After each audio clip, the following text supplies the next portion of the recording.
Would you look at the time? It's time for another video. Good day to you, fellow adventurers throughout time and space. It is I, the Cowardly Time Lord, finally welcome you back to Let's Read My Stories.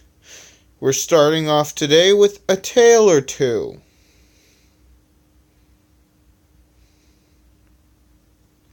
Prologue. Electronic had 2 days of peace with Rubber before they were interrupted by a loud whooshing sound. Then a blue box appeared and the person pulled them in. And then Electronic said, "At the end of every good story, you must face reality, whether you're author, reader, or character." Yes, this picks up right where the origin left off.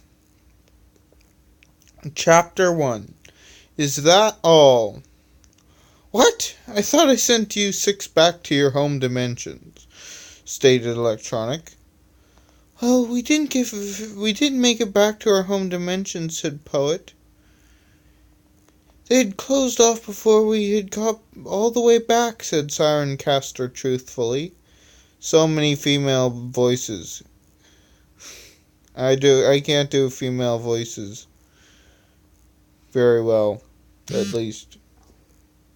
Shoot. Great, now where was I? Great, but let me guess. Think Tank contacted you to come and get us back so we can help, said Electronic, knowing part of what is going on. Yes, that is correct, but where are our manners? My name is Siren Caster, gender female, same powers as in the Fallout tale. This is Time Bomb. This here is Time Bomb. Gender male, power same as in a Fallout tale. That girl over there is Poet. Gender female, power same as in a Skyrim tale. The 3 in the back are Lavitz. Gender male, power same as in Legend Dragoon. Dart. Gender male, power same as in Legend Dragoon. And Shanna.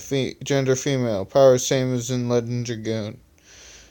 Yes, these are characters that I do not own. Venturian Tale owns Poet, Time Bomb, and Siren Caster technically, and I do not know who technically owns Legend Dragoon.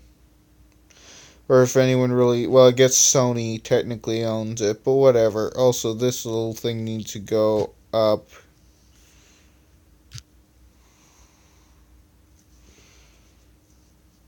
There we go. Said Siren Caster. I'm Electronic and this is Urban. We've already met Dart, Shanna, and Lavitz. Sorry, there's something going on over here that requires my attention. We have already met Dart, Shanna, and Lavitz, said Electronic happily. So is there anything else going on besides the fact that you can't get home? Asked Electronic while taking off his glasses and rubbing his eyebrows. I don't have my glasses on. Maybe I should wear my glasses for this series. It will make me look more professional as a reader.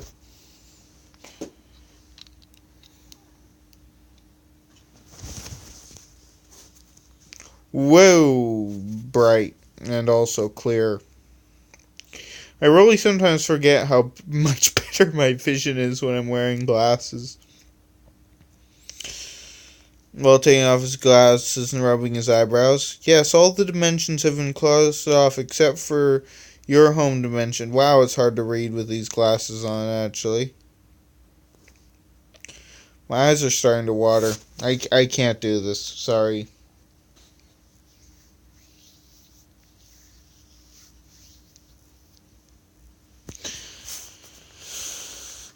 Yes, all the dimensions have been closed except for your home dimension. I already read that. The Dream Realm, the hotel, and a place called the Cat War Dimension. Also, Monko, Krona, Split, Space, Time, Shaker, Bouncer, and Soundbeam have been captured by someone or something, said Siren Caster, recounting the information that she had got from her machines and Think Tank. Great, well, we should be able to get to my version of Earth and get the rest of my team then, said Electronic commandingly and somewhat happily. What is this contraption that's smaller on the outside? While looking around the inside of the strange contraption, I'm putting my glasses back on. It's too hard to read without them. And now they're dirty. Well, I fixed a ship similar to this, and Poet over there upgraded another similar ship, so we combined our knowledge to build our own makeshift dimension traveling device. We call it Dimensions in Time Space, or DITS for short. DITS is it. Also, DITS is in you're a DITS, I guess. I don't know if I'm saying that right. For short, said Sirencaster proudly. Stop talking. Let's go get the others, said Electronic happily. They used the DITS to travel to somewhere in Vancouver. Flamer, nice to see you, said Electronic happily. It's good to see you too, Electronic, said Flamer as he got in the DITS. They used the DITS to travel somewhere else in Vancouver, in Viz. Good to know you're here. Was that a joke about my ability to turn invisible? What does that even mean? I was asked in Viz. A bit, yes, said Electronic as in Viz got in the DITS. Used the DITS to travel to somewhere in Surrey or something like that. Lighter, get aboard, said Electronic. So another adventure, is it? Asked Lighter as she got on board the DITS. Yes, it is, said Electronic. They used the DITS to travel to a small house in Duval. Come aboard, Stunter, said Electronic happily. Okay, said Stunter as he got inside the DITS. Wait, I'm still here, said Flyhair angrily. Flyhair, how do you still have your memories? Asked Electronic in an extremely confused manner. I sort of instantly regenerated, and it hurt. Sorry I didn't tell you sooner, said Flyhair mockingly. Really, using my own words against me. I'll keep note of that, thought Electronic. Finally, let's get Think Tank and get this over with, said Electronic. They used the DITS to travel to yet another place in Vancouver. Why they pick up Think Tank last is for a reveal that will happen shortly. Think Tank, what happened to you? Asked Electronic, scared by the sight before him. Took me a lot longer to find a way here than one would think. I was trapped in a void of absolute nothingness for 60 years before I finally found a way back. But once I got here, I realized that practically no time had passed here on this earth, said Think Tank, sadly knowing very well that he had to leave a lot of the truth out. English. Well, anyways, let's get to the hotel dimension before it gets closed off as well, said Electronic commandingly, thinking about how this was probably going to be his last adventure with Think Tank. Phew. Chapter 2, The Hotel. Chapter 1 was a long one, wasn't it? It almost took me 10 minutes to get through it. These are going to be 30-minute episodes, by the way, of me reading. Also, tell me if you like how I look with glasses. I won't do gameplay videos with glasses because that'd be weird, but I might continue to do reading your stories video, reading not your stories, my stories. I could start reading a your stories video. If you guys want to recommend me stories to read, I could do that. And I might do that once I run out of other things to read. And playing games, because my playing games won't last forever. Anyways, let's continue reading before I get any more distracted. Say the passcode to get into this dimension, said Dusty over the radio. Seriously? I'm Electronic. You have to let me in, said Electronic in an annoyed manner while taking off his glasses and rubbing his eyebrows. Sorry, that is not the passcode, said Dusty over the radio. Fine then. There once was a penny-pinching, petty-pied, filth and plundered wherever he played, said Electronic happily. Passcode accepted. Come on in, Electronic. And sorry for that, I had to, because of the rules. There's the fact that I love hearing the passcode, said Dusty over the radio. Don't worry, I'll do the same, and to be honest, I like saying the passcode. Dusty. Gender male, same as powers, same as electronic, said Electronic. Welcome to the hotel. A safe haven for anyone from any dimension so long as they know Electronic and his passcode. Let me say welcome back, Electronic and Rubberer, said Angel happily, purposely confusing Rubberer and letting Electronic know what is going on. What is she talking about? Asked Rubberer. Okay, this is the first time here for us, but it is the last time we are here for them, said Electronic, hating the fact that he isn't telling the whole truth. Okay then, said Rubberer, still a bit confused. Come here, Dusty, said Angel commandingly. Of course, Angel. Gender female, power same as in the Maximum Ride series. Yet another character I do not own. I was younger when I wrote this story, and I hate myself for it. And there's really no way I could go back and fix it. So, this is how it is. Copywritten characters everywhere. Right away, said Dusty happily. What the? Why does Dusty look just like you, Electronic? Asked Rubberer. How should I put this, Dusty? Asked Electronic. I'm a clone of the first Electronic made by Accolade. Simple as that, said Dusty, just coming straight out when answering the question. Okay then, said Rubberer, getting more confused by the minute.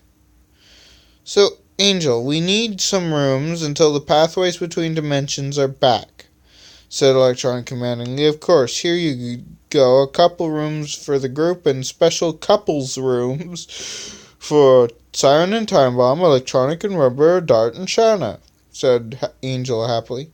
Dusty, one last thing. Can I borrow the keys of power and my special glasses, please? Asked Electronic. Yes, Electronic. Right this way. But I get to keep the baseball cap, right? Asked Dusty hopefully. Yes, you can keep that hat. I have no need for it once I get the keys of power, said Electronic happily while looking at the old camel-colored baseball cap that had NY on it and New York along the brim. Here you go, your special glasses. I won't put them on because they're old, but the glasses that I modeled the special glasses are off of, I have right here. Actually, how bad do these make my vision, I wonder?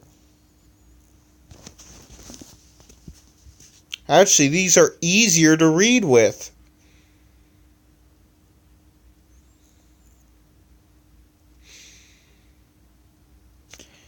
These I now dub my reading glasses.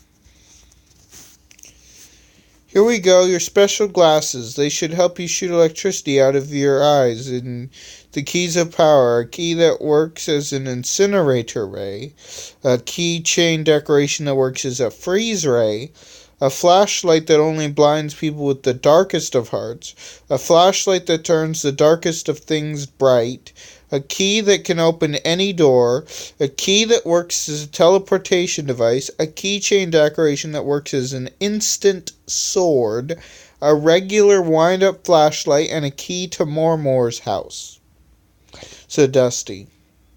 Yeah, I sort of forgot about those last two, said Electronic while looking through his hat collection, noticing his tricorn was nowhere to be found, and taking off his well-worn glasses. These are my well-worn glasses, and putting on their magical counterpart. These are their magical counterpart. Magic. Don't you just love it?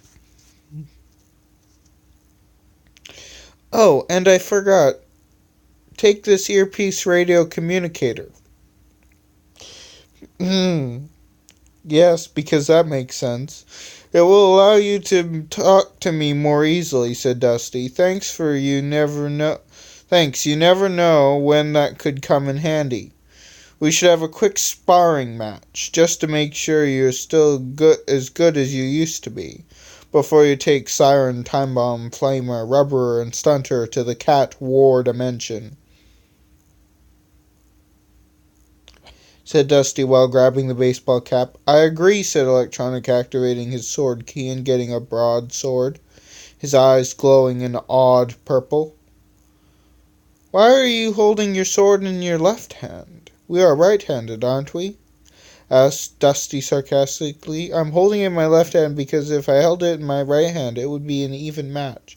And we are actually ambidextrous," said Electronic, hiding his eyes with his sword.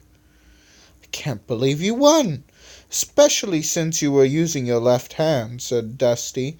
"Well, you are just a clone," said Electronic smartly, his eyes returning to blue. "Fair point, Electronic," said Dusty sadly. "So, are we going somewhere soon?" asked Poet impatiently. "Yes, but Poet, you must not come with us. If you die, Siren never existed. If Siren never existed, Time Bomb died on an operating table."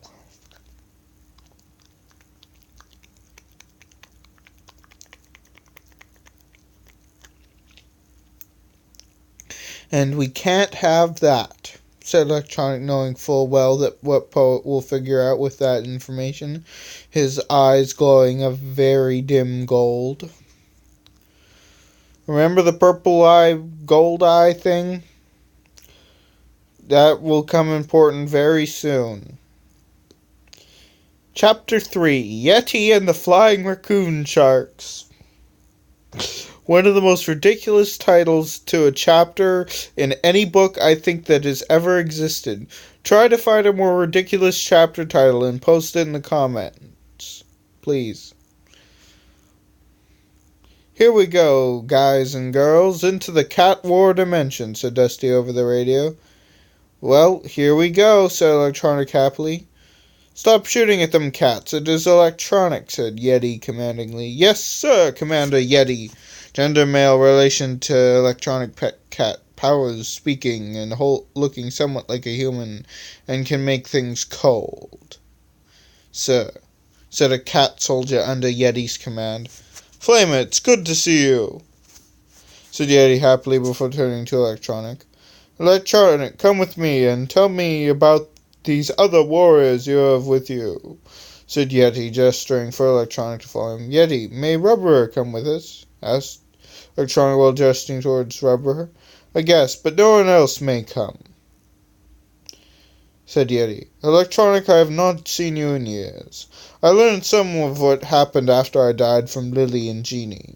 I'm sorry that I fell for that Dawn Raccoon's trap and died," said Yeti as they walked. "I thank you for finding a way to keep us alive, even if you made it so we are at war with these vicious flying raccoon sharks," continued Yeti while sitting down in a chair and pouring a glass of some unknown liquid.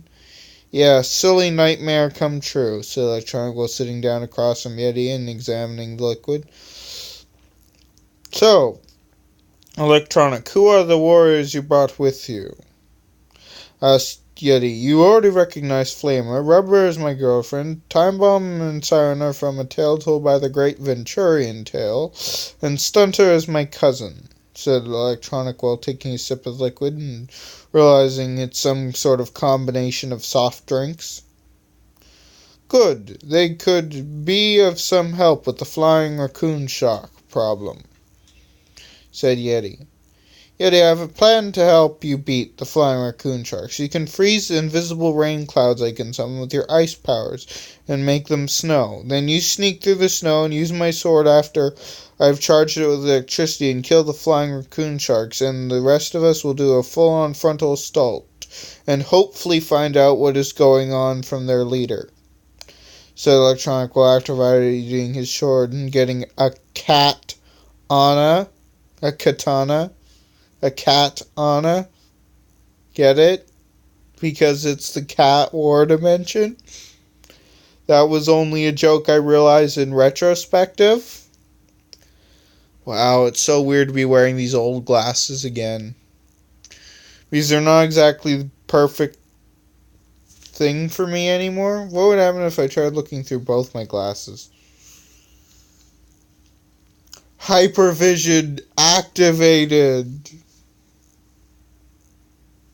Not really, it's just hurting my eyes.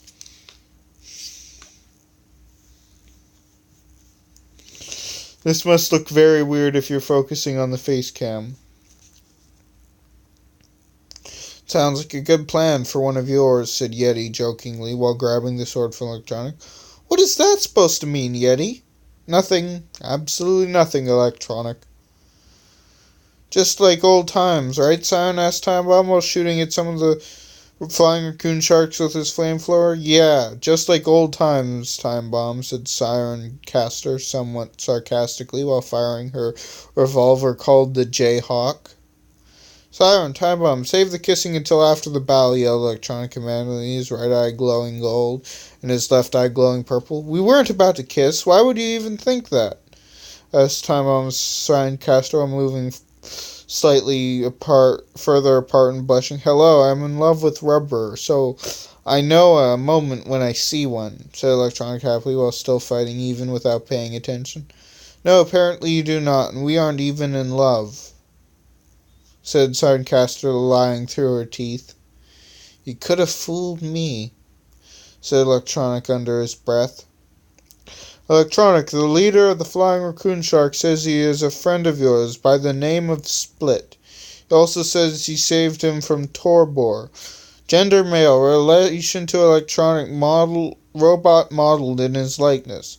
Powers control over inanimate objects.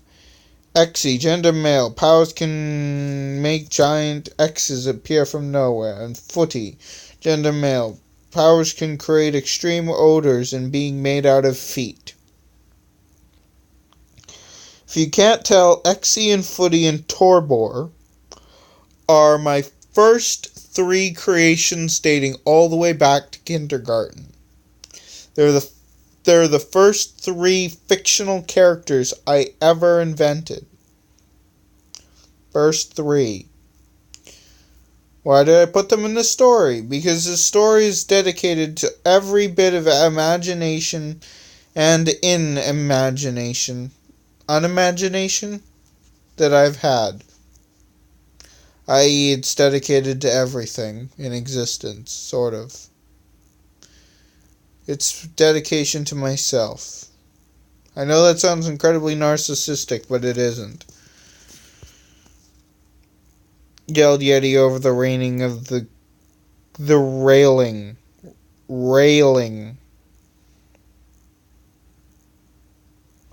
Yelled over the railing of the Flying Raccoon Shark's base. That's not an easy sentence to say, especially considering I don't think Flying Raccoon Sharks is something that had been ever uttered before I said it. I don't think it's ever been uttered before. That's one of those sentences like, look at this shark eating a cheeseburger, or some other things that the Vanoss crew have said.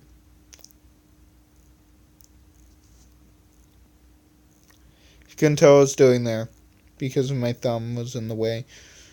Okay, I'm coming to talk to him, said Electronic, his left eye glowing purple. Okay, so why did you save my friend? Asked Electronic while taking a seat in front of the leader of the Flying Raccoon Sharks. I saved him because he saved me in an alternate timeline. Not doing a correct voice for this character. It's supposed to be more Italian and also very raspy. I use kind of a voice, but in Italian. Said the leader of the Flying Raccoon Sharks. Why do I imagine him as an old mobster? I don't know. Why are the original characters attacking my friends? Asked Electronic. I don't know. But if I had to guess, it is the fact they are jealous that they are being pushed to the point of where they are a distant memory, even to you. Said the leader of the Flying Raccoon Sharks. Do you wish to finally die? asked Electronic, feeling weird as his eyes feeling weird and his eyes glowing a hypnotizing purple. I thought there was a word missing there, but I was reading it wrong. Yes, said the leader of the Flying Raccoon Sharks. He wished for death, so I gave it to him, said Electronic while feeling strange, his left eye glowing more purple than ever before. Is something wrong, Electronic? No. Why do you ask? Asked Electronic, his eyes flashing gold and then returning to blue. I put an extra word in there, then returning to blue, whatever. Nothing really, it just feels like something is off, said Rubber worriedly. Yeti, I shall miss you, but we have to continue on our journey to save time and space, said Electronic happily. Also the rest of the group. Puns, you gotta love 'em, said the cop happily. Shut up, cop, said Electronic angrily. He has a point. We love puns before all this happened, said Sliver McGiver happily. Sliver, not you two. Why do you start up now of all times? Asked Electronic happily. Well, I saw a way to annoy you, and Sliver got tired of waiting, said the cop truthfully. That's not entirely true. Okay, it is true. I did get tired of waiting for you to talk to me, but another reason is because I can tell when something bad is happening, and something really bad is happening at the hotel, said Sliver McGiver sadly. Then why are we wasting time? No reason other than to thicken the plot, said the cop somewhat jokingly. Meta-humor. Meta-humor. Dusty, what has happened here? Asked Electronic. We were attacked by Tiny Slicer, gender male, powers can grow claws, and Spiderly, said Dusty worriedly. How is Spiderly free? Asked Electronic, his eyes glowing a dim, sturdy gold. Apparently the mad scientist didn't die, and he attacked Accolade, freeing Spiderly, said Angel sadly. Great, another problem to deal with. Is everyone alright? Poet and Lavitz have been sent back to their dimension somehow, and Think Tank is injured, said Dusty sadly. Let me talk to him, said Electronic commandingly. Yes, of course, right this way, said Dusty sadly. Think Tank, are you all right? Asked Electronic. No, I am dying, Electronic. But before I go, I want to tell you, you will find happiness on Earth, said Think Tank weakly. Think Tank, are you still there? Think Tank, why you? No! Yelled Electronic, filled with rage and not realizing how Purple's eyes were glowing. Split, you've been promoted to second command. And Rubber, you are now third in command. In other words, Think Tank is dead, said Electronic sadly. Dart and Shannon, are you alright? Asked Electronic. Yes, but can we return home now? Asked Dart. I'm sorry, but it seems as fast as the pathways between dimensions opened, they closed again, said Angel over the radio, answering the question for Electronic. Hey, Siren, do you want to have a quick sparring match? Asked Electronic, while activating the sword key and getting a claymore, his eyes glowing a dim purple. Sure, why not, said Sirencaster. Okay, quick question before we start. Why are you holding your sword in your left hand? Asked Sirencaster. How do you know if I am right or left-handed? Asked Electronic, yet again hiding his eyes with his sword. I've been studying you ever since we met, and you definitely are right-handed. You are definitely right-handed. Whatever, it could be read either way, said Sirencaster. Actually, I am ambidextrous, and I want to give you a fair chance at winning, said Electronic, his eyes staying a sturdy, unnoticeable purple. A sturdy, unnoticeable purple. I am confused as to how you beat me. I have never lost a sword fight before, said Sirencaster. You've also never faced someone with fighting with their left hand before, said Electronic, his eyes making the unnoticeable change from purple to blue. Fair enough. I have never faced someone with your fighting style, said Sirencaster.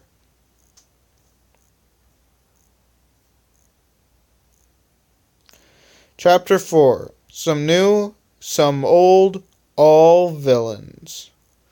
Anyways, that's all for this time on Reading My Stories.